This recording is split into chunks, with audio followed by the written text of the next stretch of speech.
sekalian adik budaya, namo budaya. Terima kasih Pak Budi, ketemu lagi ya. Ya, beberapa waktu lalu selama 3 hari di Riau sama saya. Untuk Rapimnas MBI. Romo juga terima kasih atas pujiannya yang terlalu tinggi. Ya, ini hari ini mau terima kasih sharing lagi ya, kita ketemu lagi Ibu Bapak sekalian, moga-moga tidak bosan ya. Jadi saya mengambil tema transformasi mental guna menggapai kebahagiaan hakiki.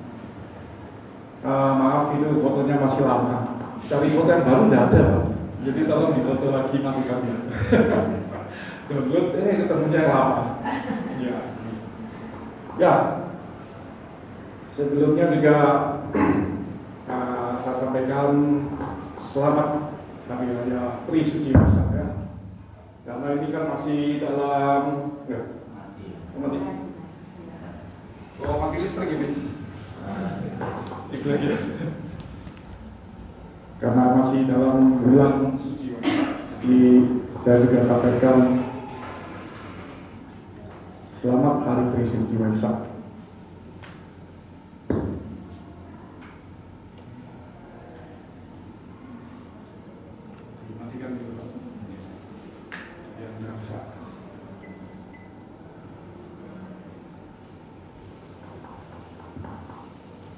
Ya minta maaf biasanya datangnya lebih pagi, tapi lebih awal hari ini pas gitu. Karena tadi pagi ya ngurusin wihalanya sendiri dulu. Hari ini ada function, cari-cari orang yang beli burung tidak ada. Sudah pergi beli burung sendiri. Saya pikir ya masih sempat lah ya pagi-pagi berangkat beli burung, terus perjalanan ke sini. Lupa. Sekarang kan bulan puasa, yang jual burungnya belum bangun, belum datang, jadi nunggu di pasar, jadi pasar beratang gitu, nunggu yang jual burung datang, baru beli. Ya sudah, saya sudah bayangkan ini bakalan telat.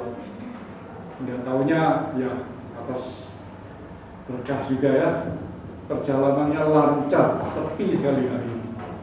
Lancar sekali. Lamanya karena lampu merah aja. Ya, jadi hari ini tidak sampai 1 jam dari Surabaya ke sini. Luar biasa. Ya. Iya, jalan 80 terus, 80 stabil terus, tidak sampai 1 jam. Saya bingung, kok bisa ya? Ya inilah tadi dekatnya kita. Ya, apa sih yang kita harus pelajari dari Hari Trisuci Waisak itu 3 pelajaran yang kita akan dapatkan. Yang pertama, kenapa disebut Tri ya? Karena kita semua sudah tahu kita memperingati kelahiran. Ya. Sudah. Kelahiran Pangeran Siddhartha Gautama di Taman Lumbini yang sangat indah. Ya, karena itu di dalam setiap Hari Trisuci Waisak kita mengatakan ada upacara mandi Buddha. Ya, sebenarnya mandi Pangeran Siddhartha ya. Jangan Buddha sudah mencapai pencerahan kita mandikan. Tapi kelahiran Pangeran Siddhartha pada saat itu lalu kita ikut membersihkan ya, memandikan, mencurahkan air ke tubuh beliau. Dan di dalam ininya dikisahkan bahwa beliau berjalan 7 langkah yang semuanya ada yang mengatakan ditumbuhi, ada yang mengatakan menginjak teratai. Ya, tetapi ada yang mengatakan setiap langkahnya tumbuh teratai. Di mana 7 teratai itu juga menandakan 7 peristiwa lain yang bersamaan datang pada saat itu. Salah satunya itu pohon Bodhi. Ya. Yang kedua adalah pencapaian pencerahan Siddhartha Gautama di bawah pohon Bodhi. Nah, jadi ketika beliau sang guru kita ini menginjak teratai, tumbuhlah pohon Bodhi. Nah, inilah karmanya ya. Dan ketika beliau mencapai pencerahan sempurna, beliau duduk di bawah pohon bodi. Ya. Dan yang ketiga adalah beliau parinidhana, ya, di antara dua pohon sala kembang. Dan sebelum beliau parinidhana, belum wafat, juga sempat menanyakan kepada murid-muridnya, apakah ada yang masih mau ditanyakan? Sebanyak 3 kali dan semuanya bilang tidak ada, maka berangkatlah Sang Buddha Gautama. Ya. Nah, pelajaran apa sih yang kita dapatkan dari 3 peristiwa ini? Yang pertama adalah kita belajar tentang adanya kelahiran, betul ya? Jadi kita semua tahu adanya lahir. Ketika lahir, kita akan belajar tentang usia tua, kesakitan atau penyakit, dan terakhir kematian. Tadi sudah sempat dibaca juga ya, bahwa kita belum terbebas dari sakit, belum terbebas dari usia tua, belum terbebas dari kematian. Ya. Jadi kita semua menyadari bahwa setiap kelahiran sebenarnya membawa penderitaan. Ya betul ya. Karena itu, tapi kok orang senang happy gitu. Waktu ada bayi lahir, wah happy sekali. Mestinya nangis ya? Enggak ya? Ya, karena buat apa bagi orang-orang tertentu akan bertanya begini, buat apa saya lahir kalau harus begini? Ya, karena kurangnya air, lalu dia harus berdiri di belakangnya onta untuk menunggu, ya. Si onta kencing. Ya, bayangkan ya, kita lari terbirit-birit, mereka nunggu sekian lama hanya untuk dapat air yang begitu bau. Ya. Buat apa dilahirkan kalau harus begini? Ya. Untuk dapatkan makanan harus seperti ini. Ya kan, buat apa? Kan sangat menyedihkan. Karena itu Buddha sudah mengingatkan kita bahwa hidup adalah penderitaan. Nah, mereka ini sangat-sangat merasakan penderitaan yang sebenarnya. Ya. Lalu buat apa lagi kalau hidup harus begini? Ya, mengais makanan, sisa-sisa makanan, lalu dicari di mana-mana dimakan. Saya cari foto satunya yang dia kasih adik-adiknya, lalu dia juga ngais-ngais, terus dia kasih adik-adiknya. Orang yang foto aja sampai nangisnya nggak karu-karuan melihat hal ini. Dan yang foto ini mungkin semua tahu ya, inilah gambaran foto di mana yang memfoto pada akhirnya bunuh diri. Ya.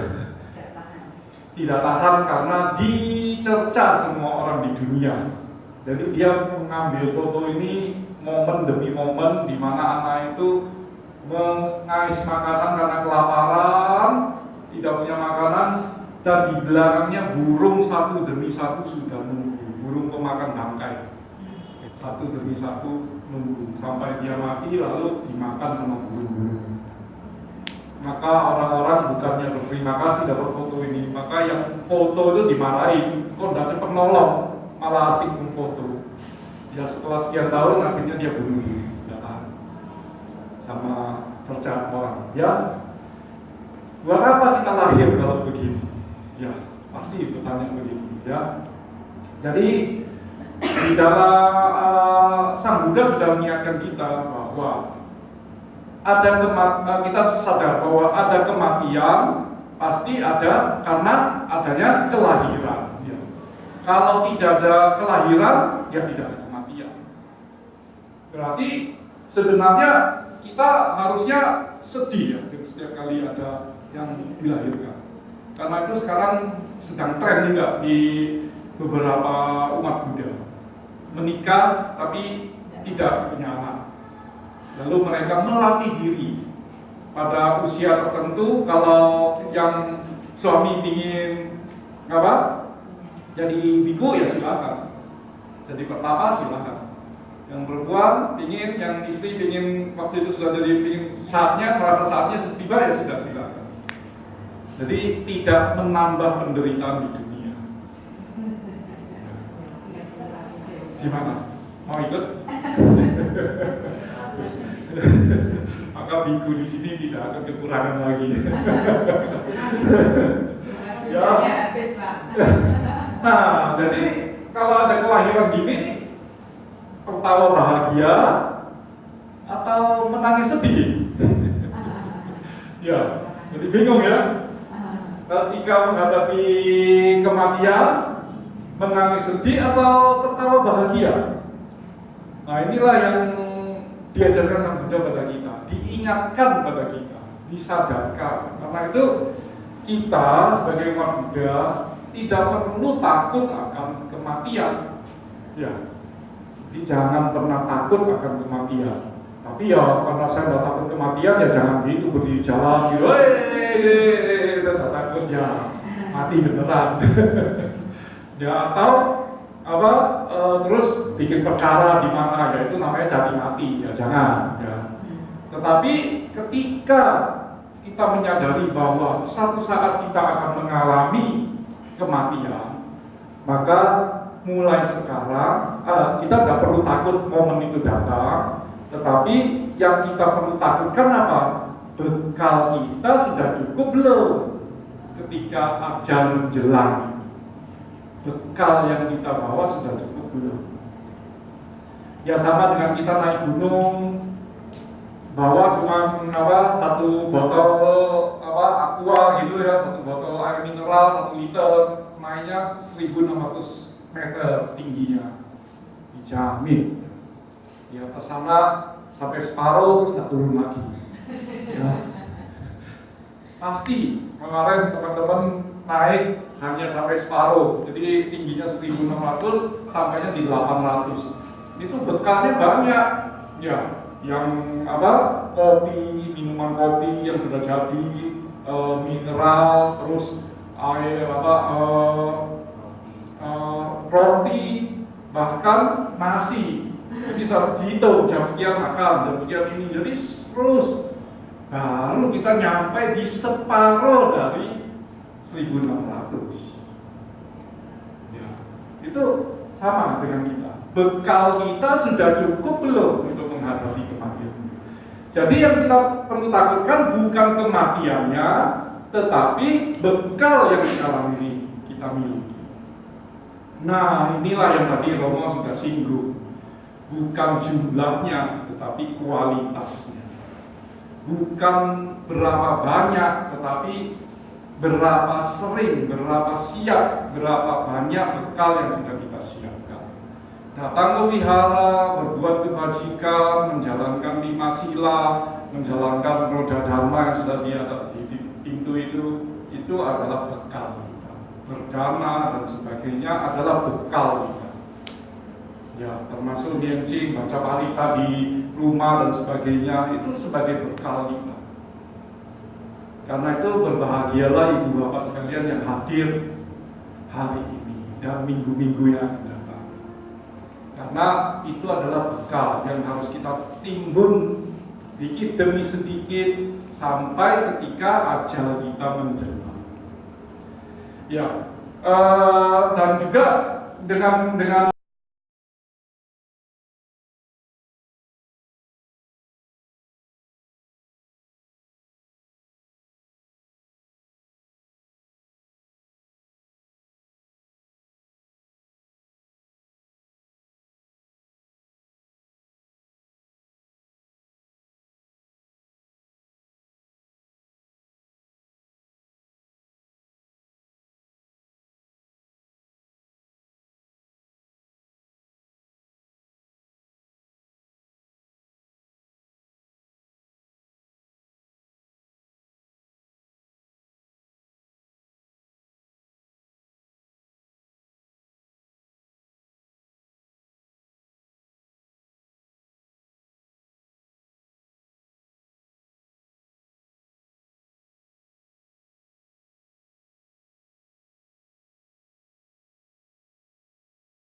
ya sudah, anak minta uang, nggak boleh ngomong nggak punya uang, nggak boleh, ya. Boleh gitu. Mau makan coklat, jangan bilang coklatnya nggak enak, padahal di belakang kita makan sendiri coklatnya. Ya, itu berbohong ya. Jadi kalau bagaimana kita menerapkan Pancasila itu, Pancasila Buddhis dengan bijaksana. Ya, tentu saja ada kata jangan berbohong, tapi kita maksudnya yang baik ya, melaksanakan roda dharma ya, kemarin 8 dharma itu salah satunya kan meditasi ya. Ya banyaklah berlatih meditasi, banyaklah ya membaca parita apapun atau kalau suka nianjing di setiap kesempatan.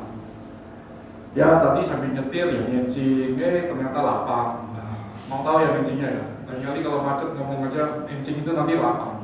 Wah, terkenal lagi saya. bukan ya. Tapi mengisi waktu-waktu kita dengan ini ya, sehingga kita lebih konsen, nggak bingung dengan aduh telat. Aduh ya apa? Akhirnya mungkin saya nyetirnya gak karuan, tapi dengan niancing, dengan itu ya saya menyadari bahwa ini sudah terlambat. Pasti sudah terlambat. Nanti pikir sampai pasti jam paling cepat 9.30. Ternyata enggak. Sudah di lampu merah itu jam 9 lebih 5, kaget saya. Tapi lampu merahnya lama Pak, 5 menit lebih. Jadi sampai sini yang jam 9.12 tadi. Luar biasa. Jadi ya berarti kan saya mengisi waktu saya 45 menit atau kata 1 jam itu dengan sesuatu yang sudah positif. Ya, tinggal nunggu kapan itu berbuah. Kapan karma baik itu berbuah. Nah, kita semua bisa melaksanakan itu. Jadi kalau yang belum, mari kita melakukan transformasi diri kita, transformasi mental. Transformasi itu merubah, perubahan dari yang sekarang ke yang lebih baik tentu saja. Nah, transformasi mental ini ada 2. Ya. Jadi baik yang ke dalam diri kita sendiri ya tadi ya kita tingkatkan. Yang jarang ke wihara sekarang rajin ke wihara ya, mungkin disampaikan siapa tahu minggu depan mulai penuh ya, sampai pintu itu harus dibuka karena nggak cukup ya, kan bagus sekali ya. Jangan karena Waisak aja ada upacara spiritual apa ada undangan datang, bukan itu ya. Karena kalau kita sama-sama membaca parita dalam kalau di Islam katanya berjamaah itu jauh lebih daripada sendirian. Apalagi kita membacanya di tempat suci, ya di rumah suci kita sekarang ini, di mana tempat kita ada ruang Buddha dan sebagainya. Dengan satu tujuan yang sama itu jauh lebih. Karena itu di Islam selalu bukan sekarang mulai katakan tanda kutip mulai diwajibkan kalau sholat itu berjamaah, jangan sendirian. Bisa aja masing-masing di kamar sendiri sholat, nggak bagus. Kumpul di satu tempat, sholat berjamaah. Nah sebenarnya kita juga sama, kumpul di wihara, kita beribadah, sama berjamaah. Ya, kita nah termasuk kepada lingkungan sosial, sehingga kita punya toleransi yang tinggi, kasih sayang kepada sesama, dan sebagainya. Sehingga ya kejadian-kejadian yang ada di lingkungan kita sekarang ini semakin bisa, ya paling enggak lah kita sebagai umat murid-murid Buddha ini bisa menularkan, menjadi lilin-lilin untuk menjadi pelita bagi mereka supaya terjadi perubahan. Karena sekarang kita lihat sudah betul-betul memprihatinkan ya, dari jumlah pemberitaan perkosaan bukannya berkurang tapi makin meningkat. Setiap kali diberitakan pasti ada kejadian berikutnya. Ya mungkin harusnya jangan diberitakan ya. Setiap diberitakan malah terjadi lagi. Dari yang memperkosa 21 turun memang jadi 15, jadi 5, jadi ini. Dan yang celaka rata-rata setiap pemerkosa selalu berkelompok dan ada anak kecilnya, rata-rata, ya SMP. Ya, ini sangat memprihatinkan. Karena itu dan kita lihat kalau di dibaca lagi, ada yang menjebak itu justru pacarnya sendiri. Ini dunia ini sudah mulai gila, ya. Siapa yang bisa ini? Kalau kita tidak merubah, kita tidak menyadarinya, kita tidak mentransformasi mental kita, dan kita lalu menjadi pelita bagi lingkungan kita, maka ya kiamat yang dimaksudkan oleh Sang Buddha bisa terjadi. Buddha kan sudah mengatakan ada 5 kondisi yang menyatakan apa yang akan membuat dunia ini, oh inilah kiamat. Salah satunya ya ini tadi, ya, kemerosotan mental. Dan kita lihat zamannya sudah mulai zaman dulu ya, yang tidak ada hukum dan sebagainya. Lihat perempuan ditarik, diperkosa, selesai, ditinggal begitu saja. Ya, membunuh juga begitu gampang. Yang marah dikit bunuh, ditegur sedikit bunuh. Kayak tidak ada artinya orang itu ya. Ya, jadi siapa yang bisa? Ya kita semua. Ya, dengan kita menebarkan kasih sayang yang kita miliki, dengan menebarkan toleransi, memberikan contoh dan lain-lain, ya kita akan jadi pelopor, jadi pelita bagi orang-orang di sekitar kita. Paling dekat ya keluarga sendiri, lalu sesama umat Buddha pasti, dan berikutnya akan menular ke yang lain.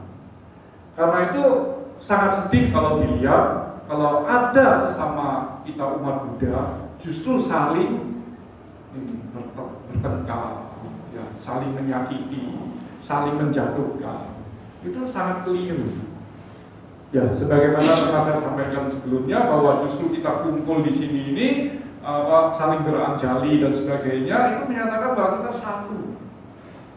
Kalau ada yang jatuh, kita bantu angkat, kita bantu, kita saling membantu.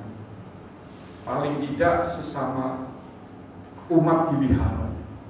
Berikutnya ya mungkin dari wihara yang lain, berikutnya baru mungkin dari agama yang lain dan seterusnya. Sehingga doa, ucapan yang sering kita sampaikan yaitu semoga semua makhluk berbahagia, itu benar-benar terrealisasi. Ya, banyak sekali kita mengatakan semoga semua makhluk berbahagia, biar kucing tendang. Itu makhluk atau bukan?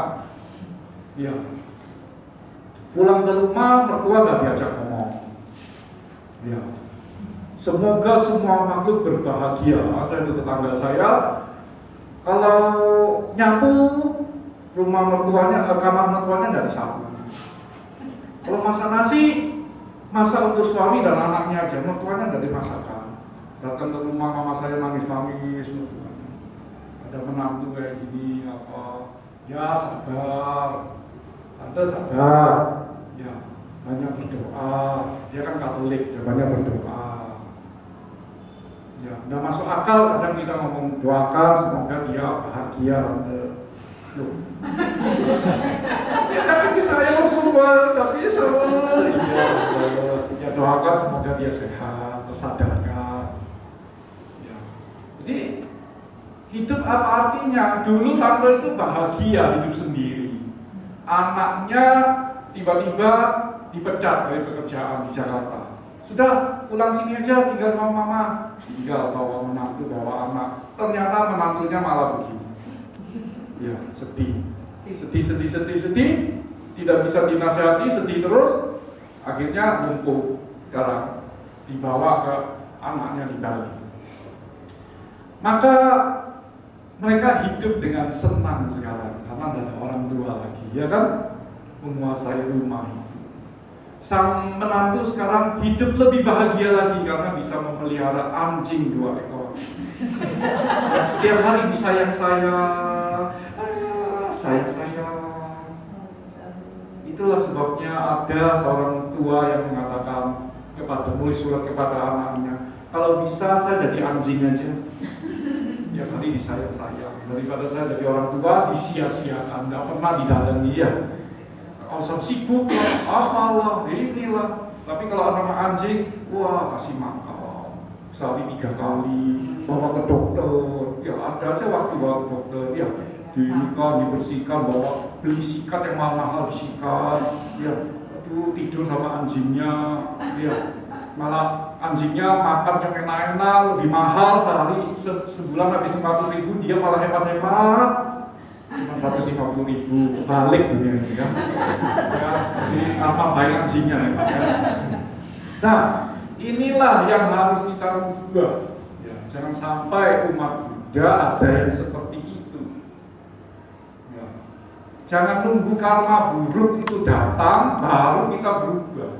Mari kita bertransformasi diri, transformasi mental supaya kita. Nah, 3 bulan lalu kakaknya teman saya juga sama, karena takut mati, dia jangan sakit, dia jadi dokter nggak mau, ini nggak mau, akhirnya meninggal juga di kamar. Ya, dan malah matanya buka, tutup, aduh, ini pasti lagi ada yang jemput. Ya. Ayo berangkat yuk, terus dia nolak, gitu.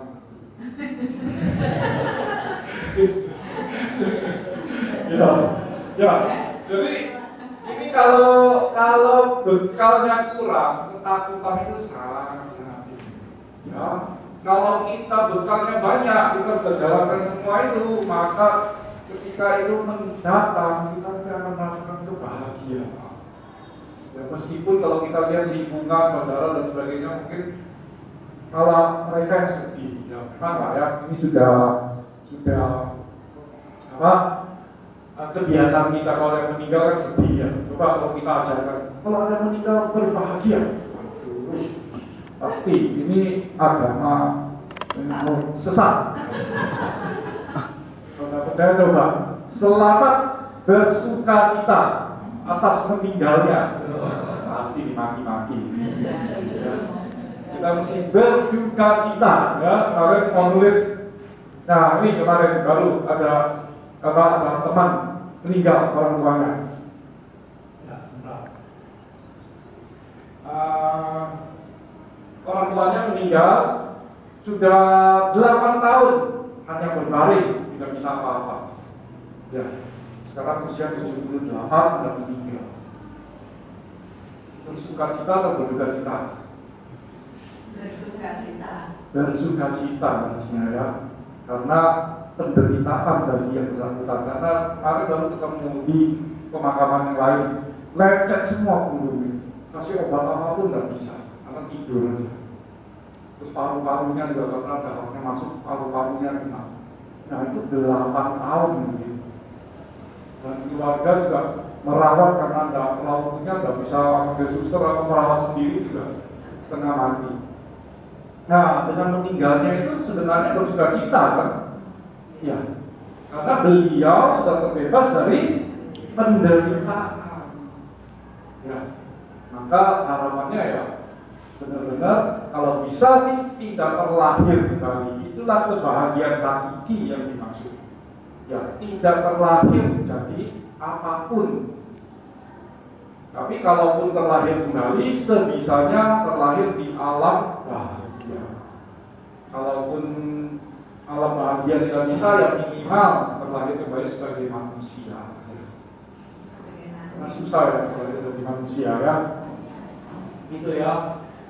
Nah, tapi mau ngomong ini nggak berani. Mau ngomong selamat bersuka cita. Marah-marah. Ya, kita sedikit mengenal bahwa kematian sebenarnya hancurnya kanda. Ya. Kanda itu apa sih?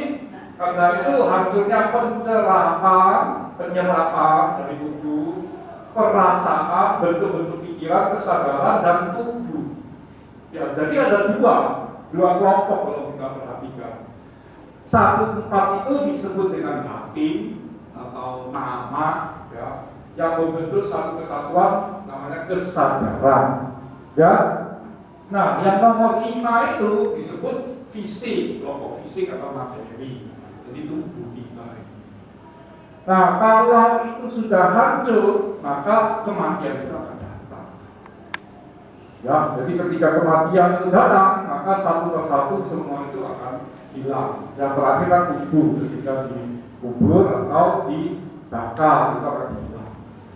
Ya, jadi begitu. Nah, gabungan semua itulah yang disebut dengan kita, individu, seseorang, atau pribadi. Ya, jadi kita tidak perlu takut lagi ya. Nah, kita kan sudah tahu ya, kalau mau tahu kehidupan kita yang masa lampau, sekarang kita lihat kehidupan kita masa lampau. Kalau kita mau tahu kehidupan kita akan datang, ya kita lihat apa yang kita lakukan sekarang. Jadi, tidak usah takut kalau kita sudah menjalankan semua ajaran Buddha dengan baik dan benar, maka kita sudah bisa yakin di kehidupan kita itu bagaimana. Kalau karma kita sama, pasti akan bertemu lagi, entah di mana kita, pasti. Ya, jadi tidak perlu takut. Ya. Nah, sebagaimana dikatakan bahwa sungguh sulit dapat dilahirkan sebagai manusia, sungguh sulit kehidupan manusia. Jadi terlahir sebagai manusia sulit, kehidupannya manusia juga sulit. Sungguh sulit dapat mendengarkan ajaran yang benar. Karena itu kita sangat beruntung, ya. Kita terlahir sebagai manusia, hidup kita juga tidak susah-susah amat, tuh ya. Tidak sampai harus mandi pakai kencingnya onta, ya kan? Dan kita masih bisa dengarin ajaran yang benar. Kita bisa baca kita mengenal ajaran Sang Buddha.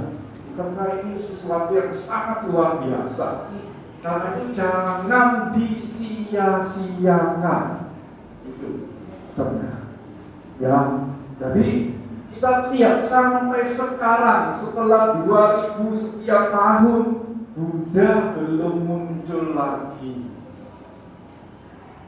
Ya, karena itu kita yang masih mengenal ajaran Sang Buddha harus benar-benar berterima kasih. Dengan apa? Dengan menjalankan ajarannya.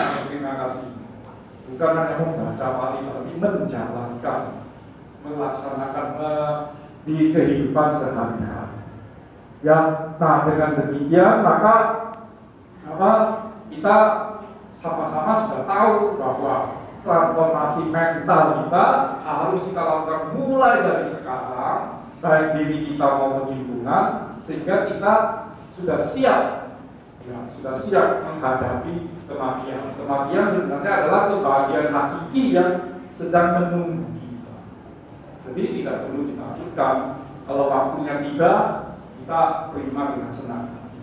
Yang problem adalah belum waktunya kita sudah nyampe. Itu yang problem. Ya. Ya. Ini yang katanya penasaran terus kemana-mana. Karena itu jangan cari mati, ya kan? Oh saya hebat kok, kereta api lewat saya lewat, gitu. Robos, itu namanya cari mati, ya. Contohnya mati, mobilnya mati di tengah-tengah, tabrak kereta api mati. Nah, belum waktunya. Katanya orang-orang pintar, yang padahal mereka juga belum pernah ke sana. Ya, itu belum diterima, misalkan dicari, belum ada. Di komputernya di atas belum ada. Namanya tapi itu. Ya. Dan yang celaka lagi, kalau orang yang bunuh diri, ya. Dari lantai 3, berarti nunggu 300 tahun baru bisa masuk. Kalau dari lantai 6, 600 tahun. Enggak ya, buyar, bercanda. Tapi itu kalau bunuh diri, ya sungguh sulit dilahirkan sebagai manusia. Berarti kita menyia-nyiakan diri kita sebagai manusia. Karena itu karma yang sangat buruk. Karma nomor 2 terburuk setelah kita karma membunuh orang tua. Ya. Karena itu ada masalah apapun jangan bunuh diri. Ada ya, Buddha bunuh diri. Duduk meditasi, karena ada program meditasi 3 bulan masih sembuh. Makan dan minum. Ya, jadi jangan bunuh diri, ada. Ya itu karena tidak siap. Kalau kita punya bekal yang ini, kalau kita sudah transformasi mental, tidak mungkin pikiran terbersih pun tidak mungkin, apalagi melakukan. Ya, beberapa di Surabaya kita lihat karena masalah dengan rumah tangga, masalah keuangan, masalah apa banyak ya, dengan dampaknya. Itu praktik. Ya, jadi yuk kita sama-sama jalankan ini. Nah, sekarang yang hadir di sini sudah mendengarkan, yuk transfer ke yang lain supaya wihara ini juga makin banyak. Ya, sungguh sulit mendengarkan ajaran, mendengarkan aja sulit karena tidak datang. Sulit, ya, tidak gampang. Kemarin di ini ada lingkungan datang, ingin datang aja ada acara lain apa, jadi sungguh sulit mendengarkan, sungguh sulit. Ada rintangan itu ada. Karena itu setiap ada kesempatan hadirlah. Setiap ada kesempatan. Jangan tunggu ada kesulitan baru datang ke wihara. Itu keliru ya. Seperti yang di teman-teman kita yang lain. Nanti dikelompokkan. Karena yang belum dapat jodoh, oke, sebelah sini. Yang belum dapat pekerjaan, sebelah sini. Yang sakit, belum sembuh-sembuh, sebelah sini. Oke, maju satu-satu. Saya lalu melakukan. Berhasilkah? Ya tidak lah, kalau yang tidak dapat jodoh sudah didoakan, pulang cuma di kamar terus minggu depan datang lagi ke rumah ibadah, dapat jodoh kan?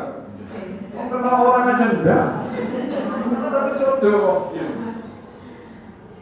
Kalau jodohnya kucing masih datang kucing. Ya. Lalu orang yang tidak dapat pekerjaan, gimana bisa dapat pekerjaan? Kalau sudah didoakan, lalu waktu pulang ketemu Romo bilang, di wihara ada, bisa butuh orang untuk apa ini? Berapa bayarannya? Apa segitu nggak mau? Gimana bisa dapat pekerjaan? Bukankah kesempatan sudah diberikan? Ya, kalau kita mau kamarnya sudah ketemu sebenarnya, tapi dia tidak mau menolong dirinya sendiri. Nah itulah yang diajarkan Sang Buddha. Makanya di kehidupan kita banyak kita alami.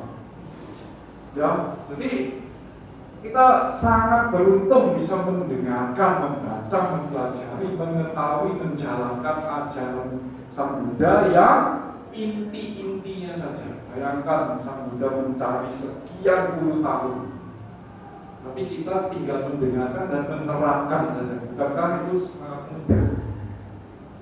Ya. Jadi ayo kita sama-sama sebagai murid Sang Buddha melakukan hal. Ya, semoga apa yang saya sampaikan bisa diserap dengan baik dan ya berkenan di hati. Ya. Semoga semua makhluk berbahagia. Sadhe saka bhavatus sutta. Sadhu sadhu sadhu. Ada tanya jawab? Ada? Ada tanya jawab? Barangkali ada yang mau perlu diperjelas dari. Mau tanya silakan. Masalah rumah tangga, masalah itu mau pribadi nanti boleh. Kalau tawarin. Biasanya di Mojokerto banyak pertanyaan. Ada promo TV dan disungkan.